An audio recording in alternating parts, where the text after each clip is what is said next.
کہ پہلی جب وحی نازل ہوئی تو اللہ تعالیٰ حکم دیتا ہے پڑھنے کا اور ساتھ میں لکھنے کا بھی، کیونکہ پہلی وحی میں ہی پڑھنے کا بھی حکم ہے اور قلم کا بھی حکم ہے۔ اور پھر اللہ یہ بھی فرماتا ہے کہ میں نے انسان کو وہ سکھایا جو وہ نہیں جانتا، علم الانسان ما لم یعلم۔ یہ جو پہلی وحی ہے نا، یہ ہمیں پہلی وحی نازل ہو رہی ہے، پہلی وحی، وہ ہمیں لکھنے اور پڑھنے کا حکم دے رہے ہیں۔ اس میں قلم کا بھی حکم ہے، اس میں پڑھنے کا بھی حکم ہے۔ یہ بحث نہیں ہے ہماری کہ نبی پاک صلی اللہ علیہ وسلم اگر نہیں جانتے تھے تو اللہ کیوں کہہ رہا تھا پڑھو، اگر نہیں جانتے تھے لکھنا بھی تو اللہ نے پہلی وحی میں لکھنے کا بھی ثبوت، پڑھنے کا بھی ثبوت۔ لیکن وہ بحث نہیں ہے ہمارا۔ آج کا جو موضوع ہے وہ ہے علم کی فضیلت۔ پہلی وحی اتری ہے، اس میں لکھنے کا بھی حکم ہے، لکھنے کا بھی ذکر ہے، انسان کو قلم کے ذریعے سکھایا۔ جو کام رب سکھائے وہ کتنا اہم ہوگا، اور جس کا رب حکم دے اقرا پڑھو وہ کتنا اہم ہوگا۔ اور پہلا لفظ ہی پورے قرآن کا سب سے پہلا لفظ جو آسمانی دنیا سے اس زمین پر نازل ہوا، نبی پاک کے قلب ذر پہ نازل ہوا، وہ پہلا لفظ پورے قرآن میں وہ ایک ہی لفظ ہے، اقرا، پڑھو۔ اب اس کی اہمیت کو کون سمجھے؟ یہ حکم ہوا۔ اب پڑھنا تو بہت کچھ ہے، آج کل لوگ کروڑوں روپیہ خرچ کر کے بہت کچھ پڑھتے ہیں، لیکن کیا فرمایا؟ سب کچھ پڑھنے کا نہیں کہا، بسم ربک الذی، جو اپنے رب کے نام کا ہو وہ پڑھو۔ اس کی طرف اشارہ سمجھنا چاہیے۔ اس کے بعد پیچھے آ جائیں، قرآن مجید میں پیچھے آ جائیں۔ یہ تو سورت تو بعد میں نازل ہوئی، سورہ بقرہ۔ قرآن مجید میں پہلے سپارے پہ آ جائیں، سورہ بقرہ میں اللہ نے کیا فرمایا؟ ہم نے آدم کو سارا علم، ساری چیزوں کے ناموں کا علم سکھا دیا ہوا۔ علم آدم الاسماء کلھا، اللہ کہتے ہیں کل کا کل علم، اسم تمام ناموں کا دے دیا۔ پھر فرشتوں کے سامنے پیش کیا اور فرشتوں سے کہا تم بتاؤ ان کی چیزوں کے نام، یہ جو چیزیں ان کے نام تم بتاؤ اگر تم سچے ہو۔ فرشتوں کو کیوں کہا تھا؟ اس لیے کہا تھا نا، فرشتے نے کہا مولا، وہ سوچتے تھے ہم بڑے عبادت گزار ہیں، عبادت گزار تو ہیں، کوئی نافرمانی فرشتے تو ہو نہیں سکتی، معصومن الخطائے فرشتے۔ انہوں نے کہا ہم تیری حمد بیان کرنے والے، ہم تیری تقدیس بیان کرنے والے، ہاں ہم تیری تعریف کرنے والے، ونقدس لک، ہم بھی حمد بیان کرتے ہیں، ہم بھی تیری تقدیس بیان کرتے ہیں، ہم تیری تعریف بیان کرنے والے، ہم تیری تسبیح بیان کرنے والے، تو دنیا میں خلیفہ کیوں بنا رہا ہے؟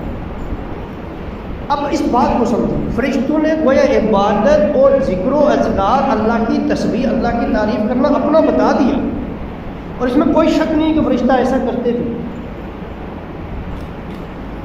اب اللہ نے جو فرمایا کہ اگر تم سچے ہو تو ان کے ناموں کے بعد ان کے نام بتاؤ، یہ کیا بات ہوئی؟ کس بات پہ سچے ہیں؟ انہوں نے کون سا ایسی بات کی تھی جس پہ جھوٹ نکلتا ہے؟ انہوں نے تو یہ کہا تھا کہ انسان دنیا میں خون ریزی کرے گا، اس بات پہ تو اللہ نے نہیں کہا، کیونکہ وہ تو ہو رہا ہے دنیا میں، تو ایسے کو پیدا کر رہا ہے۔ کس بات پہ اللہ نے کہا، اس کو سمجھنا ہے۔ اور یہاں بھی علم کی اہمیت نکلتی ہے۔ اللہ نے جو فرمایا کہ اس بات، اگر تم سچے ہو ان چیزوں کے نام بتاؤ۔ اللہ وہ نے جو فرشتوں نے کہا تھا انسان دنیا میں جا کے یہ کرے گا، وہ انسان کر رہا ہے، خون ریزیاں کرے گا، تعصب کرے گا، فتنے فساد کرے گا، انسان کر رہا ہے۔ اللہ نے کہا اگر تم سچے ہو، لوگوں نے کہا کہ اگر تم یعنی فتنے فساد کرانے والے جو تم نے بات کی اس میں سچے ہو تو بتاؤ۔ نہیں، اس کا نہیں تھا، اصل میں بات یہ تھا کہ جو انہوں نے کہا تھا نا ہم تیری حمد کرنے والے، ہم تیری تسبیح بیان کرنے والے، ہم تیری تعریف بیان کرنے والے، وہ تھے، لیکن ان کو ان ساری چیزوں کا علم نہیں تھا۔ وہ کما حق ہو اللہ کی تعریف نہیں کر سکتے تھے۔ بھائی ایک چیز کا جب پورا پتہ ہی نہیں ہے تو اس کی بندہ پوری تعریف بھی نہیں کر سکتا، یعنی جتنا زیادہ صاحب علم ہوگا اتنی اس کی تعریف میں اور عام بندے کی، کم علم بندے کی تعریف میں فرق ہوگا۔ جو انہوں نے کہا نا کہ مولا ہم بس کافی ہیں ہم کو، اللہ نے کہا نہیں، جو یعنی آدم نے جب علم بیان کیا، جب آدم کو کہا تم بتاؤ، آدم نے بتا دیے، تو اللہ نے کیا کہا میں نہیں کہتا تھا میں جانتا ہوں جو تم نہیں جانتے ہو، تم ظاہر کرو، تم چھپا کے کرو۔ اس سے نتیجہ نکلا کہ گویا اللہ کی حمد میں کروں گا، چھوٹا بچہ کرے گا، مجھ سے بڑا عالم کرے گا، اس سے بڑا عالم کرے گا، سب کی حمد میں فرق ہوگا۔ اللہ نے کہا میری حمد تم سے بڑھ کر یہ علم والے کریں گے۔ اب میرا کہنے کا مطلب یہ واپس آئے، پہلی وحی نازل ہوئی اور پہلی وحی ہمیں علم کی اہمیت بتاتی ہے، اور وہ بھی کون سا علم؟ جو رب کی طرف لے جائے۔ اس کے بعد پہلا انسان تخلیق کیا اللہ تعالیٰ نے، سب سے پہلا انسان آدم کو جو سب سے پہلی چیز اللہ نے عمل نہیں ابھی دیا، بھائی فرشتوں کے پاس اعمال بے شمار تھے، فرشتوں نے پہلے کہہ دیا ہم تیری حمد بیان کرنے والے، تسبیح بیان کرنے والے، تیری پاکی بیان کرنے والے ہم ہیں۔ فرشتے ہزاروں سالوں سے اللہ کی عبادت، آدم ابھی آئے ہیں دنیا میں، ابھی کوئی عبادت بھی نہیں کی، صرف اللہ نے علم دیا، فرشتوں نے کہا سجدہ کرو۔ یہ ہے علم کی عبادتوں پر فضیلت، صرف علم دیا آدم کو کلہ، علم فرشتوں کے پاس بھی تھا پر آدم کے پاس زیادہ تھا۔ تو پہلی وحی نازل ہوئی، اہمیت علم کی، پہلا انسان تخلیق کیا، عمل سے پہلے علم عطا کیا، اور اس علم کی وجہ سے قرآن کیا کہتا ہے، آدم کو علم عطا کیا، آدم نے ساری چیزوں کے نام بتائے، پھر فرشتوں کو کہا کہ سجدہ کرو، اور پھر فرشتوں نے سجدہ کیا، لیکن ابا واستکبر وکان من الکافرین، شیطان نے نہیں کیا اور غرور و تکبر کا شکار ہو گیا، اور پھر کیا ہوا؟ پھر شیطان نے جو ہے نا پھر شیطان نے جو غرور و تکبر کیا، نہیں مانا آدم کی فضیلت کو نہیں مانا، تو روندہ درگاہ ہو گیا۔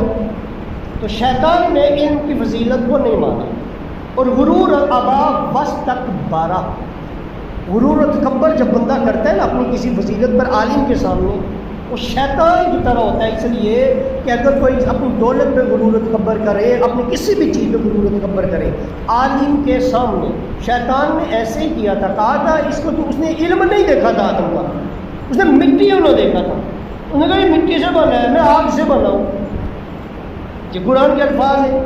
تو شیطان نے مٹیوں نے دیکھا، علم نہیں دیکھا، فرشتوں نے رب کا حکم دیکھا، علم دیکھا، اور فرشتوں نے سجدہ کر دیا۔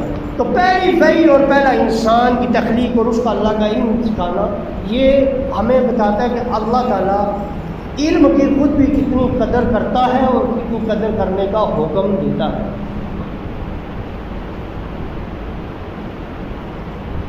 اہل علم کی کیا بات ہے، ایک واقعہ ہے، بڑا زبردست واقعہ ہے، میں پہلے وہ سنا کر پھر آج اس پہ آتا ہوں۔ وہ واقعہ ہے، ہو سکتا تھا میں نے سناتا، لیکن اب ہے بڑی زبردست واقعہ ہے۔ یہ خطیب بغدادی نے لکھا ہے، خطیب بغدادی نے، یہ خطیب بغدادی 463 میں 463 ہجری میں وفات پائی تھی۔ انہوں نے لکھا مدینہ شریف کے ایک بہت بڑے حدیث کے شیخ الحدیث تھے، حضرت عبد الرحمن فروخ کے بارے میں۔ عبد الرحمن فروخ، ان کے والد کا نام تھا ربیعۃ الرائے۔ ربیعۃ الرائے آپ کے والد کو کہا جاتا تھا۔ ایسا ہوا کہ جہاد کا اعلان ہو گیا، مسلمانوں کو حکم ہوا جہاد کے لیے نکلے۔ حضرت ربیعۃ الرائے نے سامان پکڑا، جہاد کی تیاری کر دی۔ اس وقت حضرت عبد الرحمن فروخ اپنی والدہ کے پیٹ مبارک میں تھے، پیدا بھی نہیں ہوئی، اور یہ جب نکلنے لگے حضرت ربیعۃ الرائے تو اپنی زوجہ محترمہ کو 30,000 اشرفیاں دے کر نکلے، آج کل کے کروڑوں روپیہ دے کر نکلے، اچھا خاصی رقم کچھ ہو گئی، وہ کروڑوں روپیہ آج کل کے حساب سے اپنی بیگم کو دے کر جہاد پر چلے۔ جب وہ جہاد پر گئے نا تو اللہ فتح دیتا کہ آگے بڑھتے، 1 سال 2 سال 3 سال 27 سال گزر گئے جہاد پر، جہاد ادھر ہی کرتے رہے، تلوار بازی کرتے رہے، پلٹ کے نہ آئے۔ ادھر جو مدینے میں ان کے دوست احباب جاننے والے تھے، سب نے یہی سمجھا، یہ دور تو تھا نہیں میڈیا کا کہ ایک دم خبر ملی کہ وہ کہیں شہید ہو گئے، اللہ کے راستے میں کہیں شہید ہو گئے، انتقال ہو گیا، 27 سال گزر۔ ادھر حضرت ربیعۃ الرائے 27 سال کے بعد جہاد کرنے کے بعد، بڑی فتوحات حاصل کرنے کے بعد جب پلٹے، بالوں میں سفیدی آ چکی تھی، عمر خاصی گزر چکی تھی، نظر آپ کی بینائی بھی کافی چلی گئی، کمزور بھی ہو گئے، اور جب آپ جا رہے تھے تو بیٹے کو دیکھا نہیں تھا، وہ تو پیدا ہی نہیں ہوا تھا۔ اب جب واپس آئے 27 سال کے بعد تو آپ نے مدینہ میں رہتے تھے، مدینہ کا نقشہ ہی بدلا ہوا، 27 سالوں میں اور گھر بن گئے، بلڈنگیں بننے میں، راستوں میں، گلیوں میں تبدیلی آ گئی۔ اپنا گھر تلاش کیا، دستک دی، آپ کے بیٹے حضرت عبد الرحمن فاروق نے کھولا، پوچھا جی آپ کدھر؟ کہا میرا گھر ہے۔ حضرت ربیعۃ الرائے کہنے لگے میرا گھر؟ انہوں نے کہا عزت احترام سے کہا کہ بلا محترم بزرگوں یہ میرا گھر ہے۔ کہا نہیں یہ میرا گھر ہے۔ اور جب یہ بات کر رہے تھے نا کہ یہ میرا گھر ہے، 27 سال میں یہاں سے دور رہا ہوں، اندر سے ان کی بیگم نے ان کی آواز سنی، انہوں نے کہا بیٹا یہ تمہارے باپ ہے، اندر آنا۔ حضرت ربیعۃ الرائے جب اندر آئے، ان کے بیٹے حضرت عبد الرحمن فاروق نے جب باپ کو پہچانا، ملے ان سے، گلے ملے، روئے، اتنے روئے۔ 27 سال کے بعد پہلی دفعہ باپ کا چہرہ، باپ پہلی دفعہ بیٹے کو دیکھ رہا ہے، بیگم بھی رو رہی ہے، حضرت ربیعۃ الرائے بھی رو رہے ہیں، اور ان کے بیٹے حضرت فاروق بھی رو رہے ہیں۔ اتنے عرصے کے بعد شام کا رات کا وقت تھا، یہ عشاء ہو چکی۔ اس کے بعد یہ ہوا کہ حضرت ربیعۃ الرائے نے اپنی بیگم سے رات کو کھانے کے بعد پوچھا کہ میں نے 30,000 تمہیں اشرفیاں دی تھی، ان کا کیا کیا؟ کروڑوں روپیہ کا بندہ پوچھتا ہے کہ کیا کیا، کہاں خرچ کی؟ کیونکہ وہ لوگ بہت احتیاط کرتے تھے کہ فضول خرچی شیطان کا بھائی، فضول خرچی تو نہیں، اس لیے انہوں نے احتیاط کر پوچھ لیا کیا کیا۔ تو بیگم نے کہا صبح آپ نماز پڑھ کے آئیں، میں آپ کو بتاؤں گی وہ کہاں چھوڑیں۔ پھر ہوا یہ کہ جب صبح ہوئی، اذان ہوئی، تو آپ کے جو بیٹے تھے وہ امام مسجد تھے، مسجد نبوی تھی، مسجد نبوی کے اس وقت یہ امام تھے، اور شیخ الحدیث بھی تھے، شیخ الحدیث۔ اس وقت آپ نکلے، حضرت عبد الرحمن فاروق بیٹا جا کے مسجد میں پہنچے، باپ بھی پیچھے چلے گئے، لیکن یہ سب میں کافی پیچھے کھڑے ہو گئے۔ ان دنوں دور دور سے لوگ فجر کی نماز یہاں پڑھنے آتے تھے، کیوں؟ اس کے فوراً بعد آپ کے جو بیٹے تھے نا، وہ ممبر پہ بیٹھ کے لوگوں کو دین کا درس دے، حضور کی احادیث لکھواتے۔ انہوں نے نماز پڑھی، حضرت ربیعۃ الرائے نے جب نماز پڑھی نا، نماز پڑھ کے دور پیچھے بیٹھ گئے۔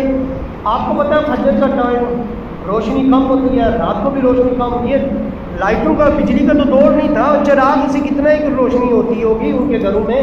رات کو جو آئے کھانا کھایا، ابھی صبح مسجد میں بھی، بندوں کو نہیں پتا کہ ربیعۃ الرائے آئے ہوئے، لوگ یہی سمجھے وہ فوت ہو گئے، لوگوں کو نہیں پتا۔ تو اب مدم سی روشنی، اوپر سے نظر میں بینائی بھی کم، بیٹھے بھی پیچھے، ادھر سے ان کے بیٹے جب ممبر پہ بیٹھے، نماز انہیں کے پیچھے پڑھی، لیکن پتہ نہیں تھا نماز پڑھا کون ہے، باپ کو نہیں پتا تھا میرا بیٹا نماز پڑھا رہا ہے۔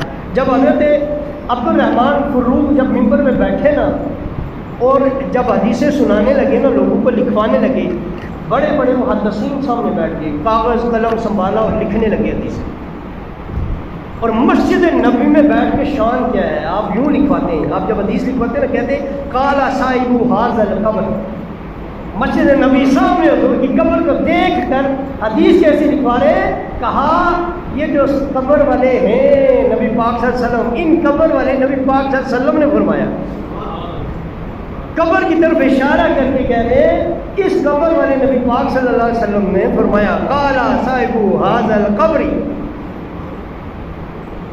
ادھر ان کے والد نے دیکھا نا کہ کوئی بندہ ممبر پہ بیٹھا ہوا ہے اور مسجد نبی میں بیٹھا ہوا ہے، اور نبی پاک کی حدیثیں لوگوں کو سنا رہا ہے، اور مسجد سامنے حضور کے مزار کی طرف اشارہ کرتے ہوئے کہ اس قبر والے پیغمبر نے یہ فرمایا ہے۔ بڑا اس کو، ان کو حضرت ربیعۃ الرائے کو جو ہے نا بڑا فخر ہوا کہ کتنے عظیم ماں باپ ہیں اس کے جن کا یہ بیٹا ہے۔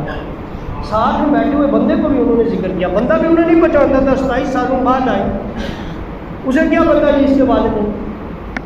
تو اس نے ان سے پوچھا کہ یہ کون ہے اتنا عظیم شخص، یہ کس کا بیٹا ہے، اس کا باپ کون ہے؟ کیونکہ اسے تو جانتے نہیں تھے، وہ تو 26-27 سال بچہ تھا، لڑکا تھا، اس کا باپ کون ہے کہ جو جس کی اتنی فضیلت ہے کہ مسجد نبی میں ایک نماز پڑھو 50 رکعتوں کا ثواب، ایک نیکی کا 50 نیکیوں کا ثواب۔ کہ کون اتنی عظیم ہستی ہے جو مسجد نبی میں بیٹھ کر آقا کریم کے قبر کی طرف اشارہ کر کے حضور ہی کے لبوں سے نکلنے والے نور والے لوگوں کو دکھوا رہا ہے۔ اس بندے کا آپ کو نہیں پتا یہ عبد الرحمن فروغ ہے، ربیعۃ الرائے کے بیٹے ہیں۔ اب جب انہوں نے دیکھا کہ میرا ہی بیٹا ہے نا، ان کی گردن جھک گئی، آنکھوں سے آنسو جا رہے، رونے لگے۔ اور وہاں سے جب واپس گھر پلٹے نا تو بیگم نے پوچھا اب بتائیں آپ کو 30,000 پیارے ہیں یا بیٹے کا یہ مقام اور مرتبہ پیارا ہے؟ تو حضرت ربیعۃ الرائے نے کہا کہ بیگم 30,000 تو کیا، حضور کے حدیث کے علم کے بدلے میں اور اس مقام اور مرتبے کے بدلے میں اگر 30 لاکھوں اشرفیہ بھی چلی جائیں تو مجھے پرواہ نہیں۔ پھر بیگم نے کہا میں آپ کو بتاتی ہوں میں نے کیا کیا ہے۔ اب یہ بات تو ہمارے لیے ہے۔ بیگم نے کہا کہ میں نے کیا کیا، ایک ہی بیٹا تھا، شوہر چلے گئے تھے، اس کی خدمت میں لگی، کہتے وہ سارا پیسہ گھر کے حالات کیسے بھی وہ پیسہ دیا، میں نے اسے بغداد بھیجا، خراساں بھیجا، سمرقند بھیجا، میں نے اسے مختلف علاقوں کے نام گنتی گئی، فلاں فلاں علاقوں میں بھیجا، وہاں سے جاؤ اور علم حاصل کرو، اور جگہ جگہ سے جا کے یہ علم حدیث سیکھتا گیا اور ساری جگہوں سے یہ پڑھ کر میں اس پہ خرچہ کرتی گئی اور سارے پیسے میں نے اس کے سفر پہ اور اس کی پڑھائی پہ لگائے۔ ہماری عورتیں دیکھیں نا، اگر کوئی کروڑ روپیہ دے سب سے پہلا تو مہنگا فون لے گی، ایک اچھا سا فون ہونا چاہیے، پھر اس کے بعد ہو سکتا ہے سینٹورس کا وزٹ کریں اور مہنگے جا کے چیزیں خریدیں گی، ان کا کام یہ ہے اور ان کو دیں گے۔ پہلا کام علم کا کیا، اپنے بیٹے کو علم سکھانے، کیونکہ وہ لوگ جانتے تھے کہ علم کی اہمیت کیا ہے۔